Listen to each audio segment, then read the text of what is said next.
What are some of the things that the dying have taught you really about living? Yeah. Forgive quick Mm. and love quicker. It's okay to put up boundaries, healthy boundaries, but forgive the person and move forward, because that bitterness at the end of life can cause so much pain and suffering and spiritual distress to you as an individual. Take the trips that you need to take, you want to take. My grandpa worked as a carpenter, and I wasn't very close to this grandpa.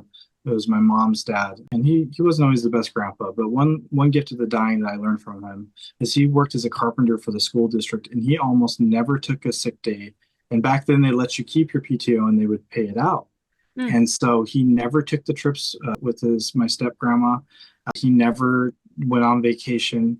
And all of a sudden, at the end of his career, he retires, and not 6 months later, he gets Bulgarian's disease and dies.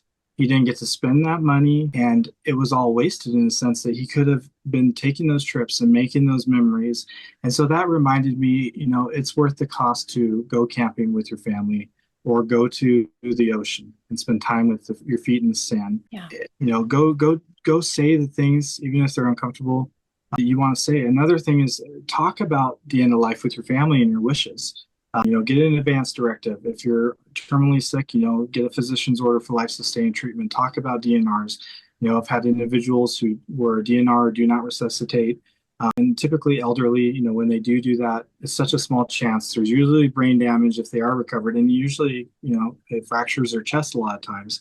And so if you are a DNR, also talk about that with your family, because sometimes our families will freak out if they don't know our wishes. And it's happened where a young paramedic didn't listen or with the pulse on the fridge and ended up resuscitating the individual. And so talking about the wishes, I know it's uncomfortable, but what's ironic is when you get to the end of life and it's already all figured out, there is so much peace. And that is such a gift for your family to have it all figured out.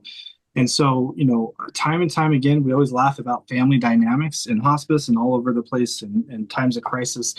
But, just have those conversations now, get them out of the way, start planning, and just be able to tell your loved ones that you love them.